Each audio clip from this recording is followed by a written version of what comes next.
ચૂંટણીનો સમય આવી ચૂક્યો છે। નેતાઓ હવે ગામે ગામ ગલીએ ગલીએ દોડી રહ્યા છે, મત માંગવા માટે જઈ રહ્યા છે અને જે પ્રજાને વચનો આપ્યા હતા તે વચનોને લઈને પ્રજા પણ હિસાબ માંગી રહી છે કે ભાઈ તમને 5 વર્ષ આપ્યા, તમે શું કર્યું ને જ્યાં નેતાઓ હિસાબ નથી આપી શકતા ત્યાં તેમનો ઘેરાવ થઈ રહ્યો છે, તેમને સવાલો કરવામાં આવી રહ્યા છે।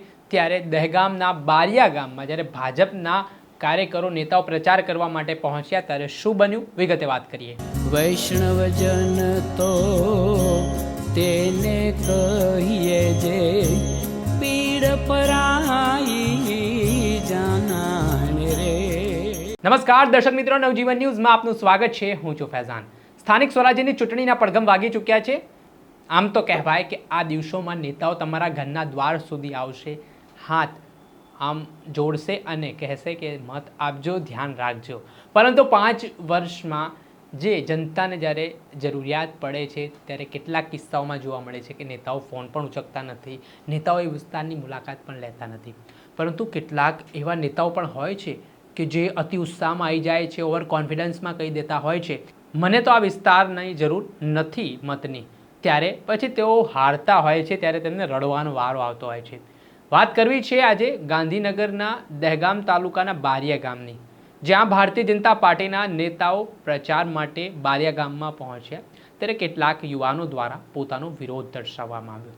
આ વિરોધ છે કે જે ભૂતકાળમાં આપેલા વચનો છે, વાયદાઓ છે તે પૂર્ણ કરવામાં નથી આવ્યા, તેના કારણે બારિયા ગામના કેટલાક યુવાનોએ પોતાની નારાજગી દર્શાવી। ભારતીય જનતા પાર્ટીના નેતાઓનો કાફલો જ્યારે બારિયા ગામમાં પહોંચી રહ્યો હતો તે દરમિયાન બેનરો દર્શાવી ગાડી રોકીને વિરોધ કરવામાં આવ્યો।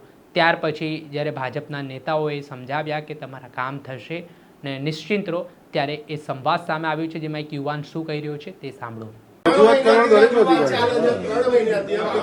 તારા કોઈ ગામમાં અમને સાથ સહકાર આપવાના આવ્યું અને અત્યારે વોટ લેવાનું થયું એટલે તરત ગાડીઓ કાફલા ગામમાં ચાલુ થઈ ગયા। એમ નહીં, હું સમજુ છું તમે આપણા ભાજપના કાર્યકર્તા, અમે બધા ભાજપમાં જ વોટ આલ્યા છે, અમે ભાજપમાં જ વોટ આલ્યા છે, અમે કોઈ કોંગ્રેસના નહીં કે બીજી કોઈ પાર્ટીના નહીં, પણ ભાજપ જ આપણી વસ્તુ વાત અમતથી ના હોય, ભાજપનો કોઈ વિરોધ નહીં, આપણું દૂધ મધુરમાં જાય એટલે ભાજપના બસ રબારી સમાજ ટોટલી વટાણ દે છે આ ગામના, એ આપણી જવાબદારી। 50 છોકરા ઉભા રહ્યા, બાપુએ ગાડી કાચ ખોલ્યો ને જતા રહ્યા ઘા કરીને, સમજો એટલે બાપુની આ સભ્યતા નહીં, સમાજ નાનું છોકરું કયો, ખેડૂત કયો, મોટો કરોડપતિ કયો, એમના માટે સરખા છે।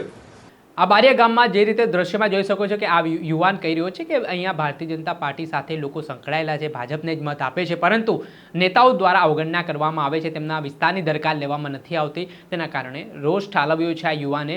ત્યારે હવે જે પ્રચાર કરતા ભાજપના નેતાઓને અટકાવવામાં આવે તેના કારણે રાજકારણ ગરમાયું છે ને અવારનવાર જે નેતાઓ કામ નથી કરતા તેમનો આવી રીતે ઘેરાવ થાય છે, તેમને જનતાના સવાલોને લઈને જવાબ આપવામાં ફાંફા પડી જતા હોય છે। ત્યારે જોવાનું રહ્યું કે તમે ઉમેદવાર છો, તમારા વિસ્તારમાં જતા હો તો પછી જે વચન આપ્યા હોય તે મુજબ નિભાવજો, નહીંતર તમને પણ જવાબ આપતા નહીં આવડે। દર્શક મિત્ર, આવો જ નવા વિડીયો સાથે આપણે માહિતગાર કરતા રહીશું, એટલે નવજીવન ન્યૂઝ જોતા રહો।